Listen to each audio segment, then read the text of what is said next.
Welcome, Autobots and Decepticons. My name is Matthew Flynn, the Gladiator of Kaon, and I'm joined by Troy Pacelli, also known as Karton, the Klingon Cleric, and Neda from Neda's Network. Hi, guys. Welcome. Good morning. Okay, so today we are going to be talking about the Ben 10 movies, specifically the three related to the original series. Mostly because they take place in between the original series and Alien Force. Actually, no, I think not that they don't take place that long after the original series, because our first movie, Secrets of the Omnitrix, takes place basically right after the after Goodbye and Good Riddance, but that one's not canon. That one's out of continuity because that's a what if story, so that one technically doesn't count. So this film basically acts as the finale for the show. Yeah. I suppose all three of them could technically count as the finale for the show, but they were all made at different points in time. Yeah. Like Destroy All Aliens was made multiple years after the show finished. Because we were kind of thinking that because as we're thinking through, when these take place chronologically, they all kind of seem to fit right there at the end of the series. I mean, they could all be like right in that day there, Yeah. Because just Destroy All Aliens, that one takes place I think a couple of weeks after the after either Secret of the Omnitrix or the show itself. All three of them are still while Ben's 10 years old. Probably still within the same year as the original show itself. Right. Because obviously that was during the summer, and then these are shortly afterwards. And there are even a couple of callbacks to earlier episodes.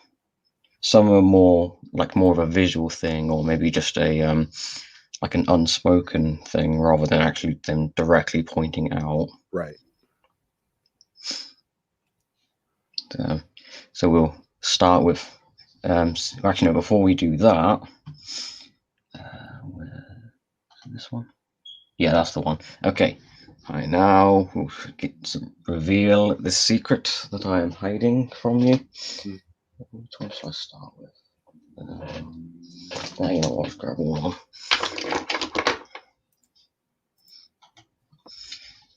There you go. These are the toys of this show that I've had for like ages now. Oh, that's pretty cool. Some of these are translucent, and then others are completely solid, like this one. That's mostly because there are two different versions of the same toy. Like I have the one that's got with a translucent arm, but there is one that has just a regular arm. Same for Wildwine. Although I do swear I had an upgrade toy somewhere, but I for some reason can't find it. Yeah. Oh Jesus, head's on backwards. Okay. Cool. Accelerate. Also, Ghost 3 kit. He did have the little chest tentacle things. They were a separate PC peg on, but I can't find them. Oh, okay. So which is your favorite? Go with this one. Accelerate. Oh. Yeah, cool. Yeah, this one, the alternate one with the translucent part was his legs were molded in a different shape, and one of them would be translucent. But more in like a running pose. Oh, okay, cool. Oh yeah, he also had a faceplate, but that actually bent in half, and I had to throw it. So that's a shame.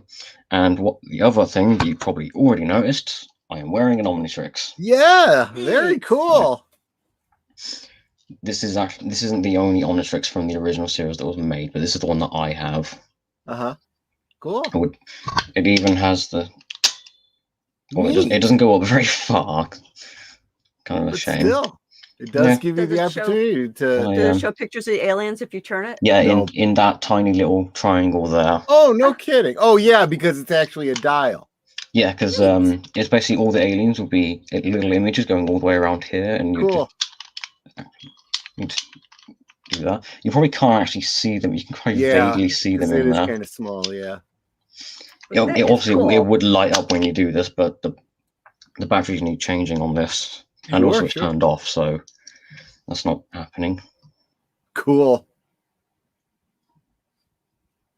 And I do see Yep. you have a Godzilla poster in the background there too. So Yep.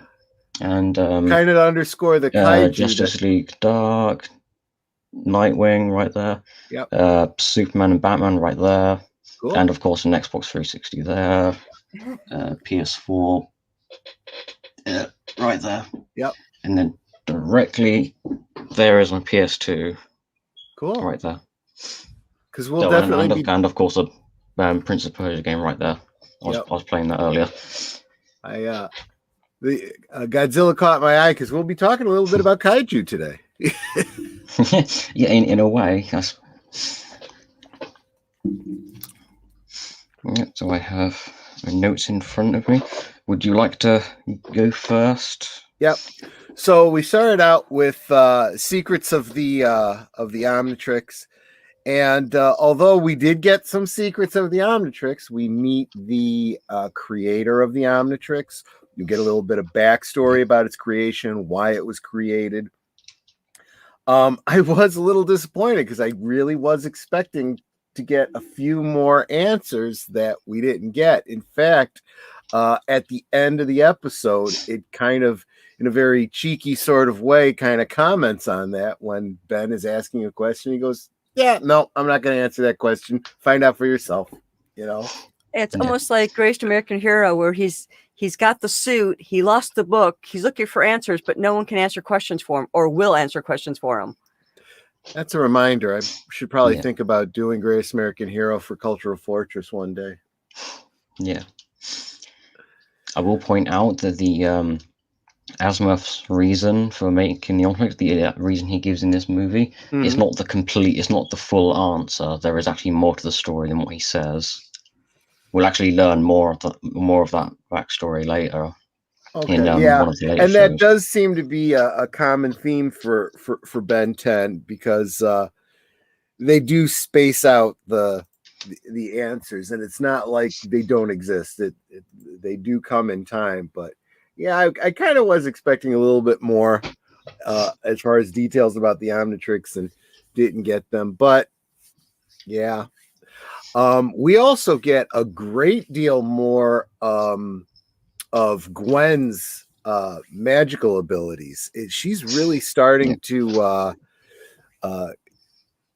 demonstrate her own abilities at this point. She seems to have as much power, as far as power level goes, as Ben himself. I mean, no, it's like she even demonstrated, like, he was trying to do something and she put up that shield in front of him so he couldn't go any further. So her shields are that strong where it can stop one of the aliens. Yeah. Wait, that was Destroy All Aliens when that happened. We got a bit of echo there. What happened? Wait, does someone need to mute the YouTube? Do you have the stream open in YouTube? Well, we do, but we're both wearing earphones, so it's not coming through the microphone. Oh yeah, because I have it. I've got it muted on my end. Yeah, I'm muted. Troy's muted. Are you sharing audio on yours? Because that could be what happened when you shared screen. Hold on. Because even my StreamYard is muted because we're sharing the same. Okay, I've muted the audio on the There screen. you go. Perfect. Okay, there we go. What were we saying? Oh, yeah, no, that's the second movie that she does that. Yes. But still, in the first movie, we see her basically going into battle with Ben, which is the catalyst for the whole story, basically. Right, but I was saying her magic is so strong, like you're saying, that she's able to stop one of Ben's aliens, is what I was getting at. Right. Yeah. But we're talking about the first one. Right, that doesn't happen until the second one. Right. So, yeah, and I know we're jumping a little bit ahead in the story, but I got to be honest with you, I was not at all surprised to find out that the creator of the Omnitrix was gray matter alien. Because Galvin. Yeah, even when they showed what he looked like, I'm like, wait, do you mean that's Yeah, Do you mean show him as in like his actual form, or do you mean the no, when they the showed his hologram? encounter suit in the hologram or whatever, I'm like, yeah, that's not his real form. I'll bet he's a little bitty guy, which came off very Men in Black That's to what I was me, thinking. you know? Yeah. Although Grey Matter comes out of the omnitrix symbol on the chest of the Yes. robot rather than out of the face. Yep. But yeah, very very derivative, I felt, and I felt that had to be intentional. Yeah. There's also one detail about this movie. I'm not sure if you noticed. It has 3 different alternate starts because obviously they're referred to as opening red, opening gold, opening gold, opening blue, and then I forgot what the other one was called. Yeah, I think it was called red. Yeah, it's basically where the only real difference between the opening, like the story plays out basically the same, but Ben's using a different alien in the opening. So the standard opening is the heat blast is with where he uses heat blast. The blue opening is where he uses accelerate, and then the gold opening is when he uses eye guy. I'm assuming the version of the film you watched was just the standard version of the film. Probably, yeah. And what was the reason for the 3 different versions? Yeah, this right here, if you can see, if that's clear enough. Let me see. It seems kind of small. Let me see if I can zoom that in a bit.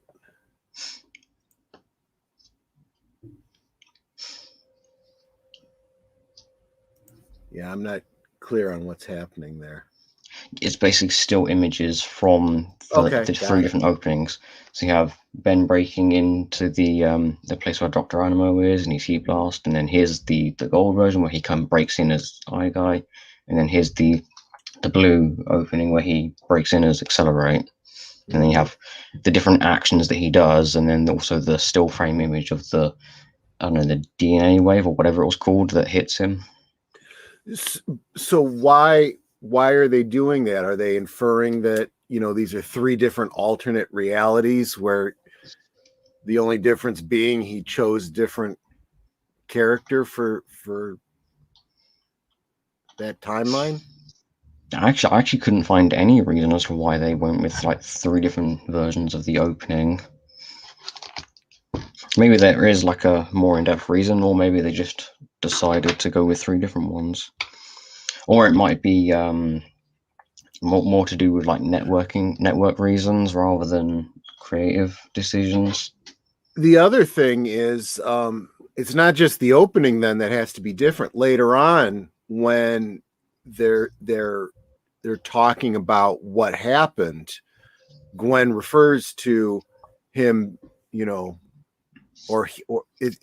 when they were talking about in retrospect what happened that started this whole problem, one of the 2 of them refers to what alien he was at the time. So that scene has to change too. I believe in the rest of the film they'll just refer to heat blast because that's the standard version of the film. Oh, okay. And, so they don't even bother to change it?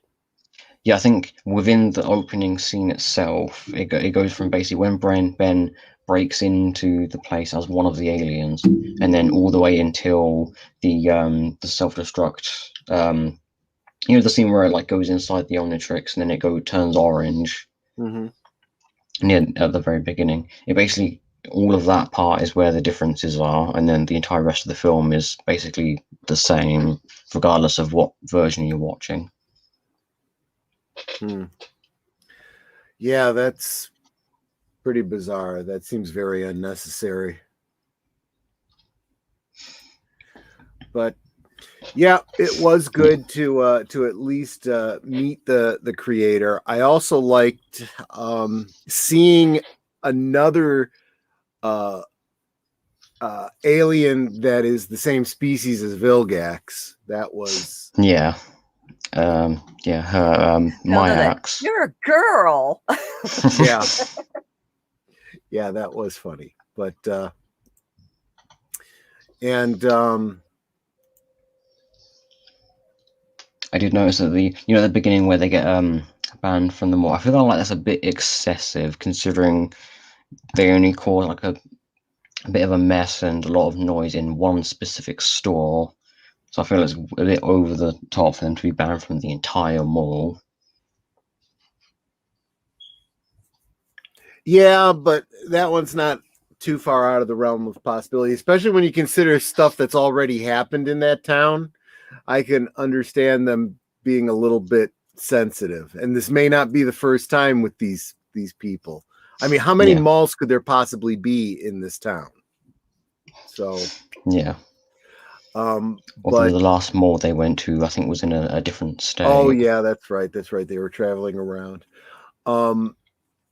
I did also, speaking of the mall and whatnot, the very end of the show, and I'm just trying to make sure that it was this one and not the second one. No, I'm pretty sure it was this one. They get a call that there is a disturbance at the mall, so they have to go there.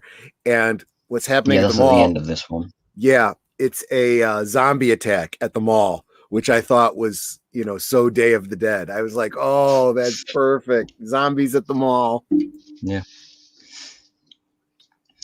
I actually have somewhat of an explanation for the zombies at the mall thing, although it's never really referenced in the show itself, so it maybe just be considered headcanon or something like that.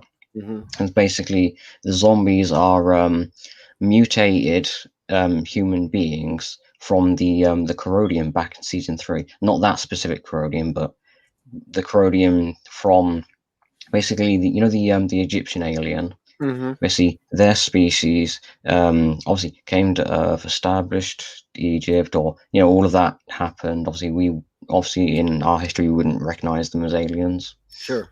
Maybe we would see them as gods, maybe something like that. But basically, their people then decided to take some humans back to their home world as like visitors, and then because of all the corrodium in their solar system, it mutated those humans, and they they tried to reverse the effects, but because of how much corrodium's in their solar system, it's not going to work. And so they, after feeling sorry for doing this to those humans, they then occasionally bring those humans back to Earth to try to reintegrate them back into their original home planet.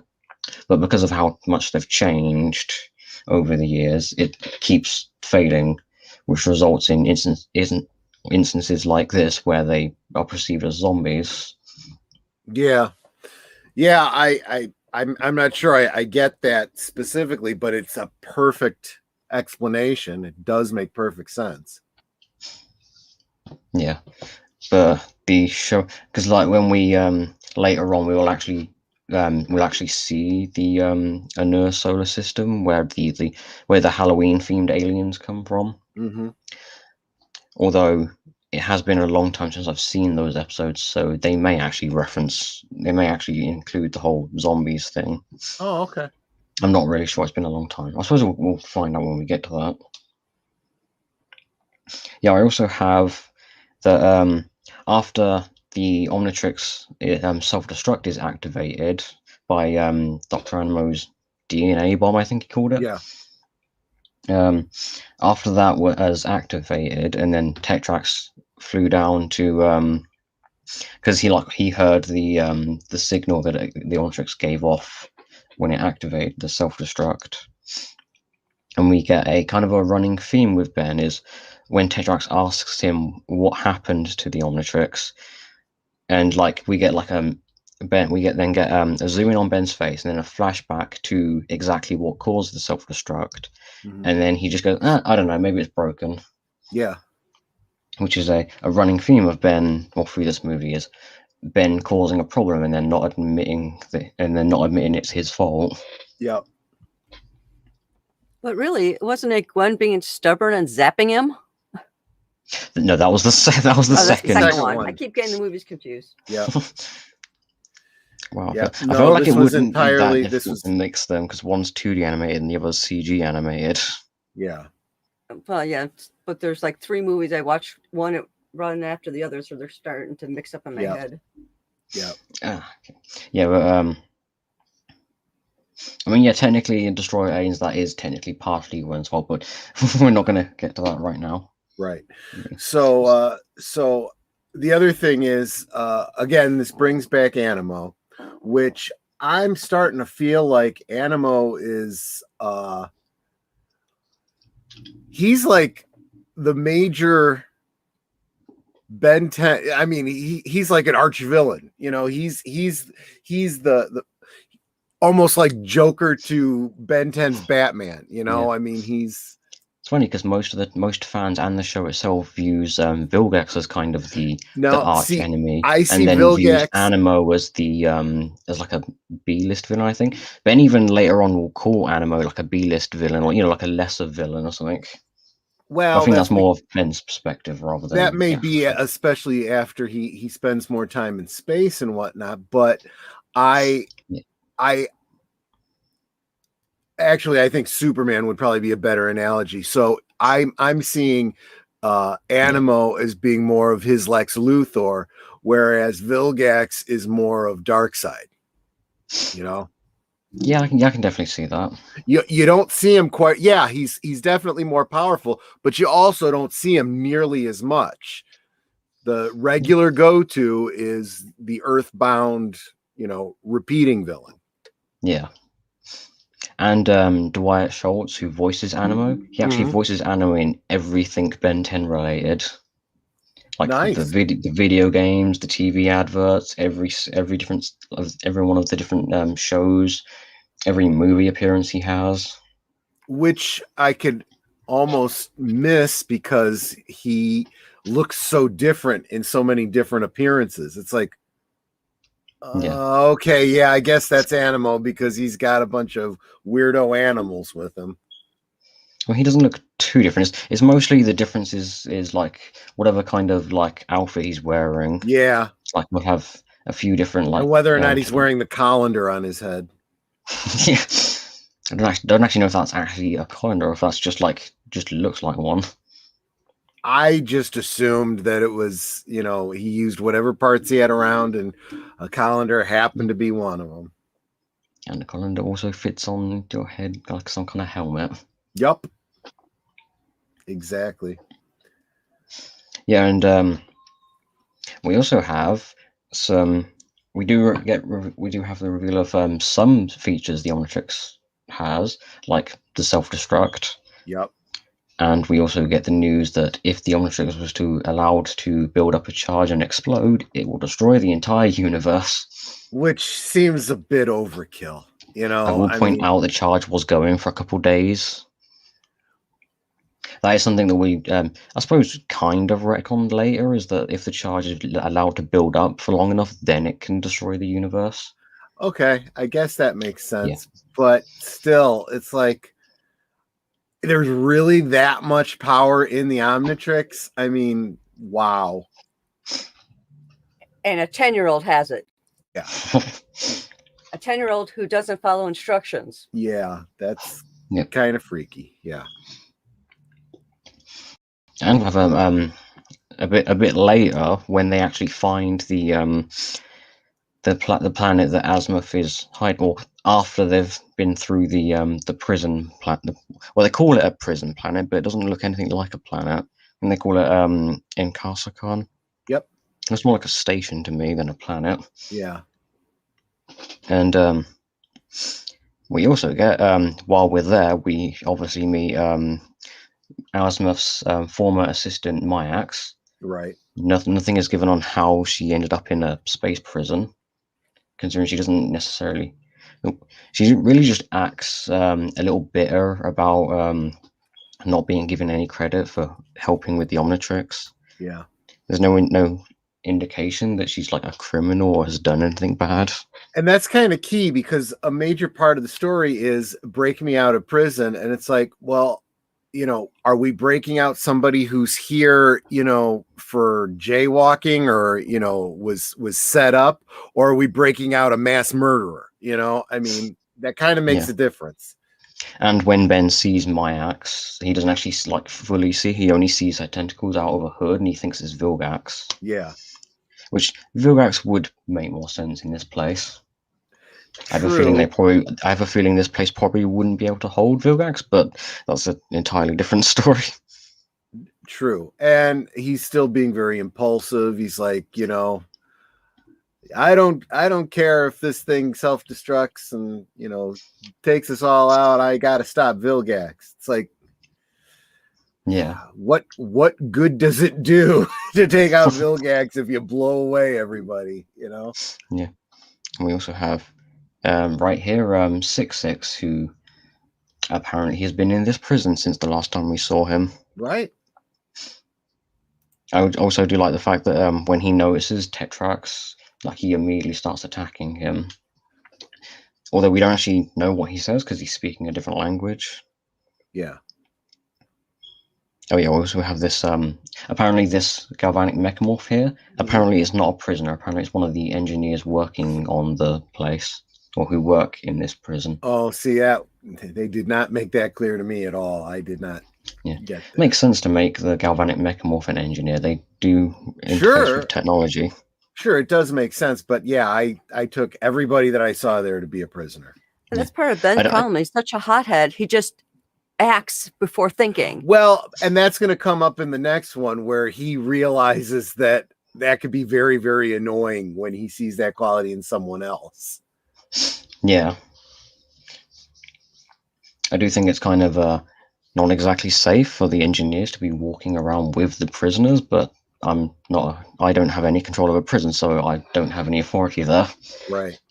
And we do get a lot of analysis of him as a hero because of his interaction with the I forget the character's name, but the Petrosapien.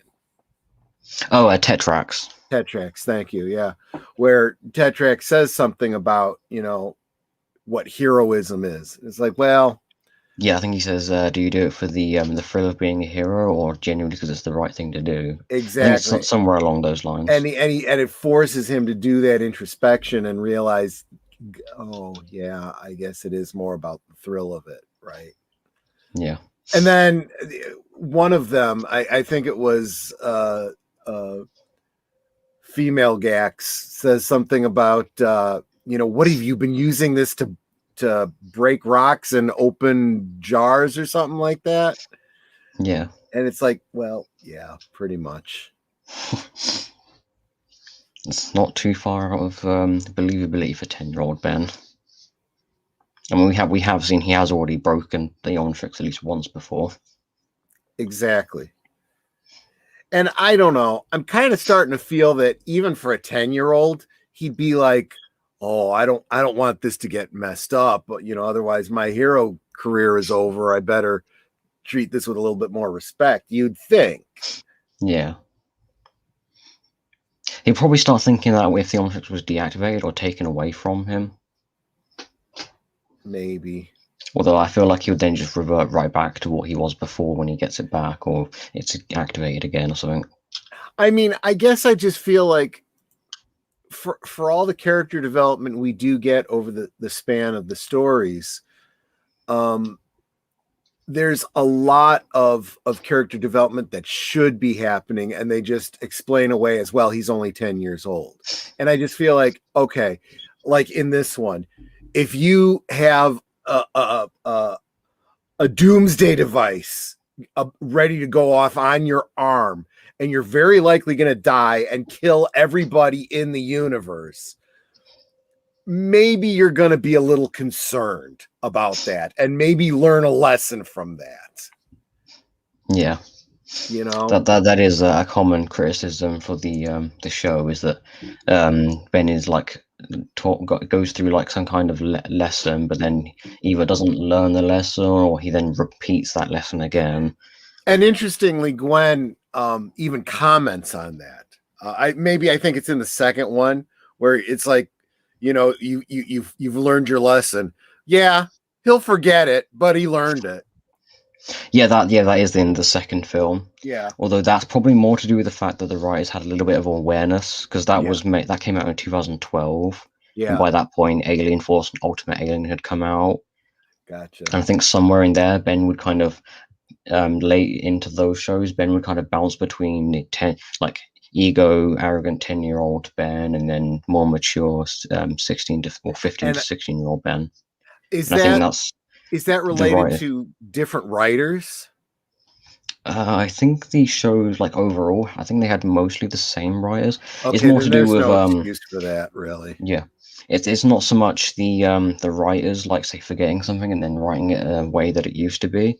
It's more of Cartoon Network themselves noticing that the show, the original show, has the best ratings out of all of the shows. Yeah, because people enjoy watching 10-year-old Ben, or apparently people enjoy watching 10-year-old, or not that anyone dislikes him, but apparently they find him more appealing than rather like his more mature self. My suspicion though is that there's other confounding factors. All they're focusing on is the age of the character, and I'll bet there's other things that people respond to besides just the age of the character.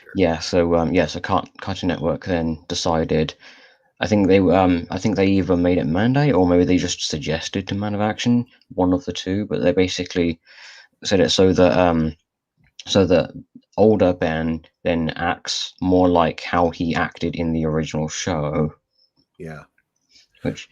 And what ended up happening is, instead of Ben, they didn't necessarily go full board into making him act exactly like original 10-year-old Ben. They more kind of blended them, where sometimes he'll act like 10-year-old Ben, and then other times he'll act like how his 15-year-old self is portrayed early in Alien Force. Yeah, whatever the reason though, it's a problem I have with a lot of comic books too. Whenever they change the writer on a comic book, you get all kinds of changes to characters, to continuity, to all sorts of things. And I mean, these franchises need to learn this. Yeah. The whole point of having fans is fans demand continuity.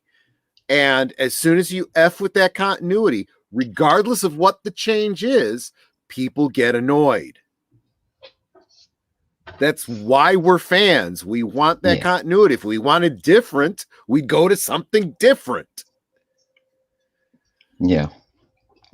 But anyway, so that's kind of been a problem with the characterization of Ben 10. And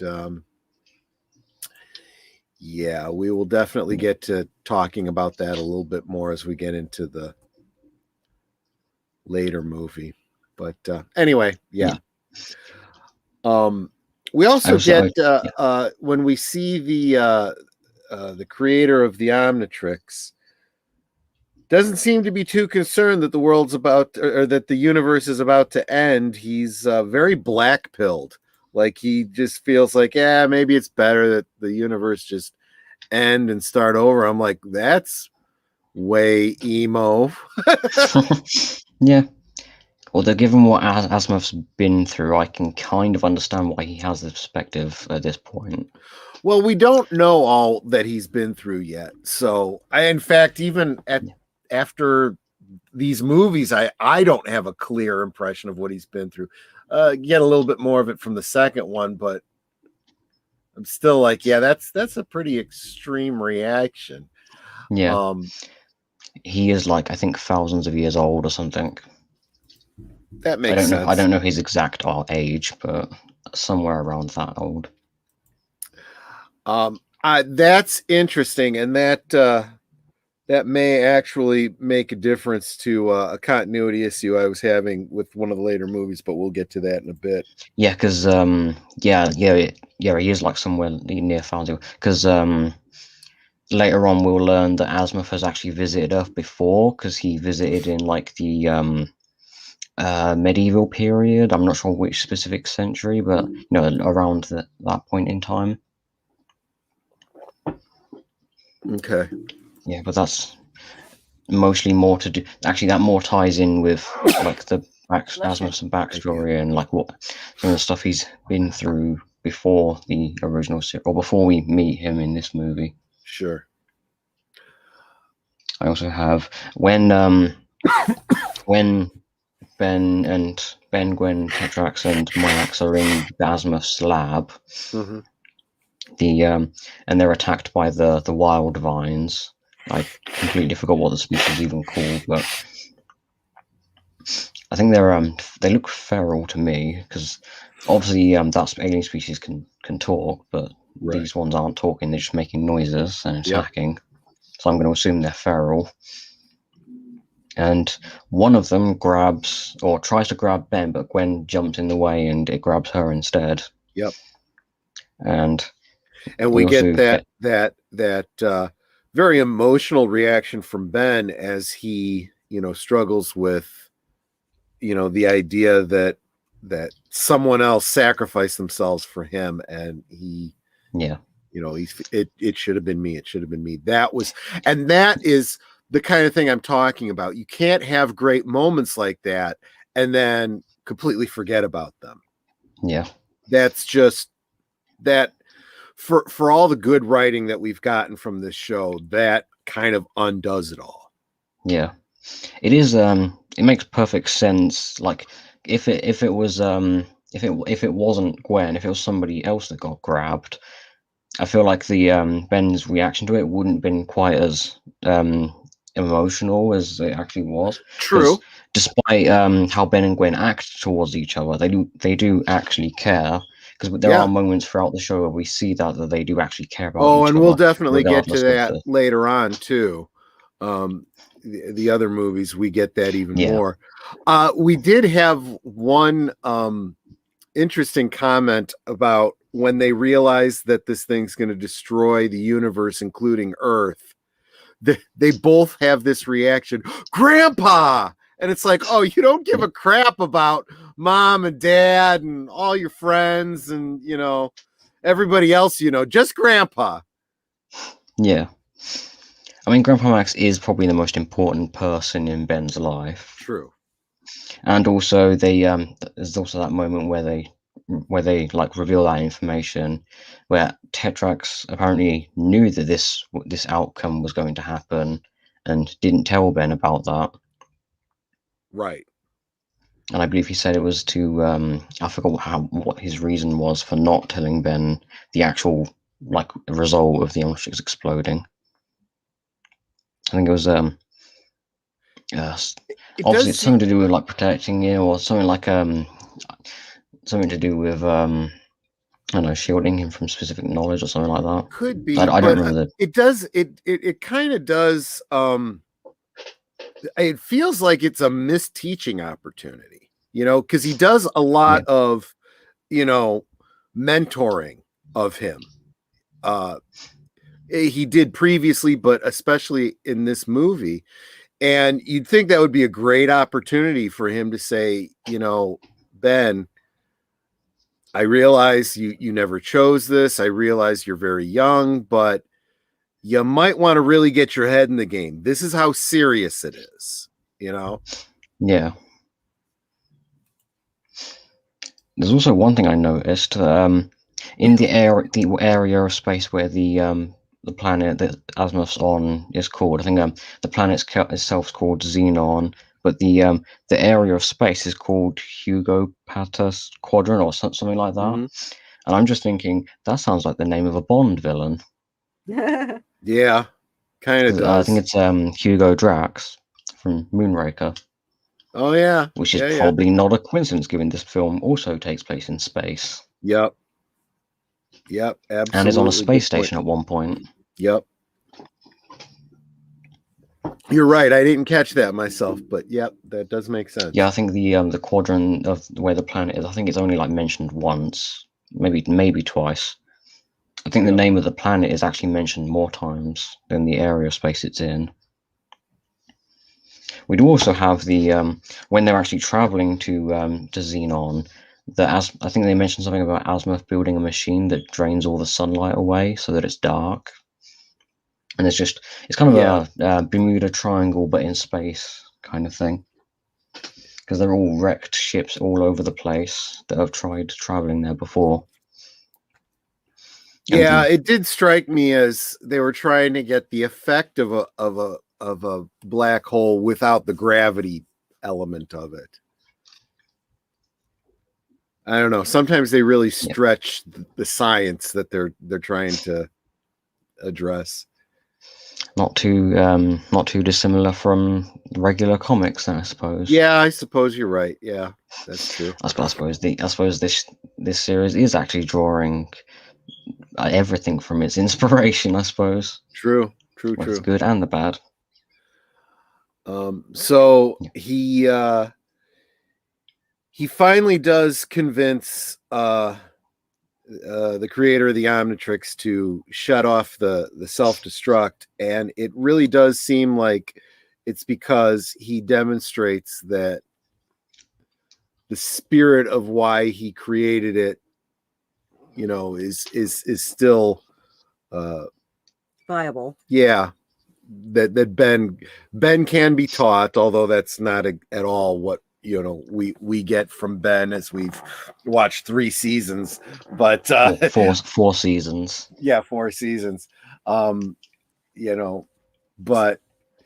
I think that the fact that it ended up in the hands of a human is what surprises him the most. Because it's like, yeah, I didn't expect a human to end up with this. I expected another alien to end up with this for that unity. But it's like a human. Okay, like interesting choice. And since it is a 10-year-old boy, somebody who is learning the lessons that he intended to be learned from the Omnitrix. So yeah. Oh yeah, we also have like I'm pretty sure it's the direct scene after Gwen is grabbed by the wild vines, is that Tetrax like tries to relate to Ben, or like make him feel better by telling him like why he ended up in the situation that he's in. Because we basically see a young Tetrax who acts not exactly the same as Ben, but not too far off. Yeah. And then that resulted in him working with Vilgax, and then getting a specific like crystal, giving it to Vilgax, and then Vilgax using that to then blow up his home planet and most of his species, I would imagine. Exactly. Except for the ones that are probably off planet at the time. So there's definitely that that Peter Parker element to him, right? Where he didn't take his responsibility seriously, and it resulted in the deaths of everybody he knew. So now he dedicates himself to his responsibility. Yeah. So, and now he's trying to communicate that same lesson to Ben, but in a way saying, don't actually lose everybody that you care about to learn this lesson. Learn it from learn it the easy way, not the hard way. Yeah. And of course, right near the end is Ben finally like realizes and admits that multiple of the things that have happened so far are his fault. Like obviously setting off the self-destruct. Yeah. I don't know if getting banned from all was necessarily his fault, or like not necessarily, not like consciously his fault, because he didn't like get the Omnitrix to like go haywire in the store and then launch him across a room. Right. Obviously, he was the one that caused it to go into that mode, but he didn't like necessarily like consciously choose for it to do that then. Yeah, exactly. One of the, I'd said earlier that I was expecting to get more answers about the Omnitrix. The one that I wanted and we really didn't get, why does the Omnitrix seem to choose aliens other than the ones that are chosen by the dial? And this is a common trope with, alien technology that people don't understand, right? Once you figure out how something works and it doesn't do the thing it's supposed to do, you start to believe that the technology has some sort of sentience. Okay, I mean the TARDIS with Doctor Who. I told you where I wanted to go. You don't take me there. I don't always take you where you want to go, but I take you where you need to go. So Yeah. you have a decision-making process on the part of the technology. We assume something like that is probably the case for the Omnitrix, but why? Why is that there? The other thing is when they were in the prison, some of the other aliens were like, if he knew how to use it, he would have destroyed us by now. So it seems to think that, or seems to be that other aliens know more about this thing than he does. Yeah, that's how true. do they know so much about it? I think that's the rumor of the Omnitrix spreading through space. Specifically, I believe this is more related to the the season 2 episode Grudge Match, where Ben was taken to like a galactic arena ship. Right. And I think maybe it's the all the people who are watching, who are on that ship, maybe they then spread the message that the Omnitrix is actually does exist and I also get the impression that there's a lot of backstory here that we haven't gotten yet. Vilgax and the whole story of the creation of the Omnitrix, how it got into that other alien's hand that brought it to Earth to get it to Max. And, there's a lot of backstory there that hasn't been filled in yet. That leads me to believe there's this intergalactic war going on that, people know about, other aliens know about, and, stories are circulating around that. And Ben knows less than any, citizen of the galaxy, so to speak. And everybody else that wants to get a hold of it wants to use it for bad things.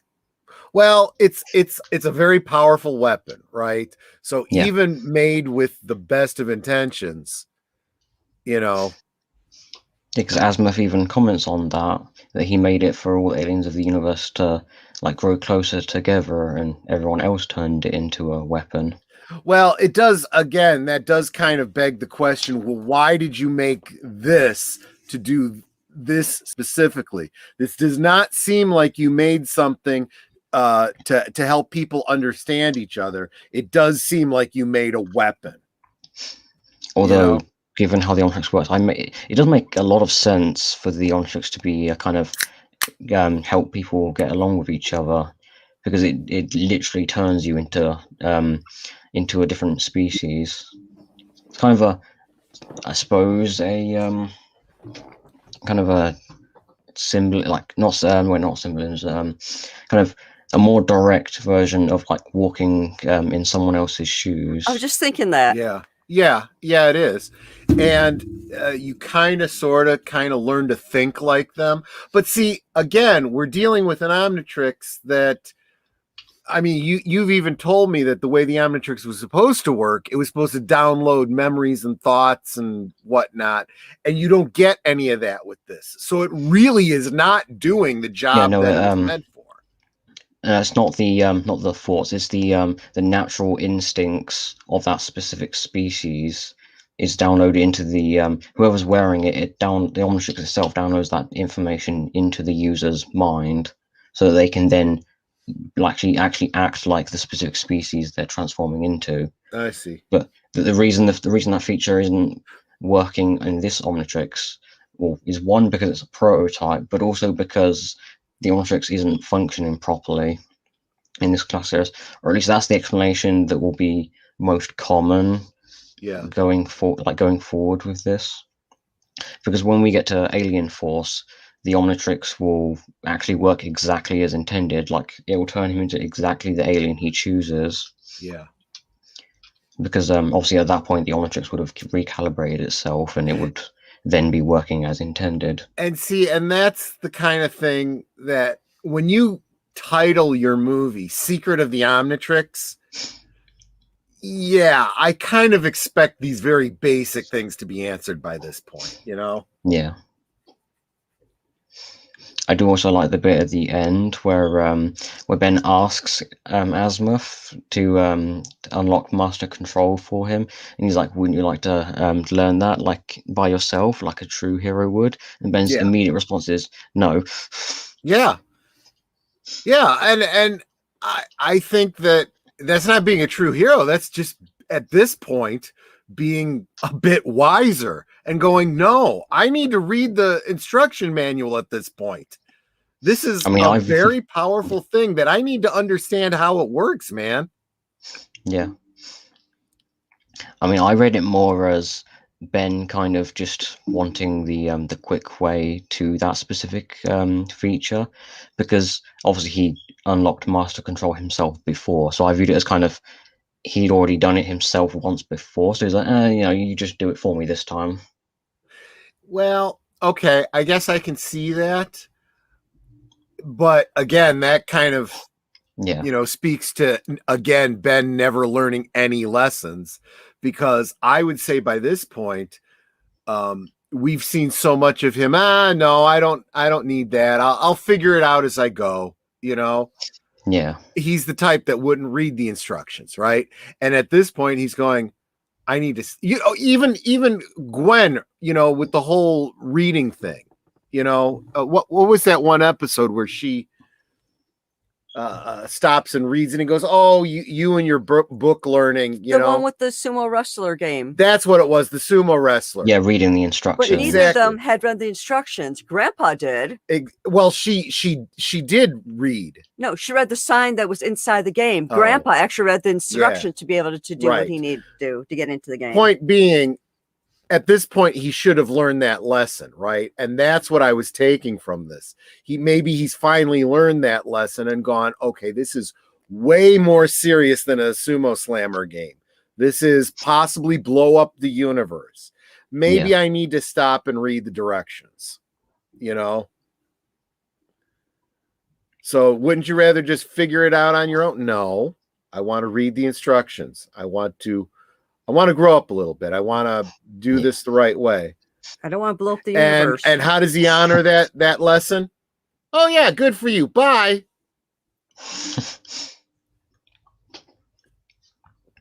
So yeah. And also we get a new alien, which is way big, which I would imagine if you paid attention to season 4, we actually technically saw this alien before this movie.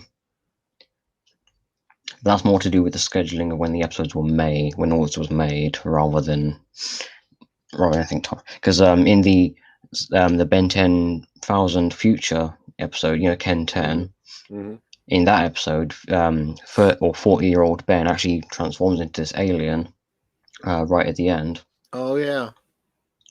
The reason he does that in that episode, even though this movie takes place after the show itself, is because this movie was actually made before that episode aired, before that episode was made. And so after this movie was created, they then was like, hey, we have a new alien to use, and this is a future version of Ben. Let's give him this alien.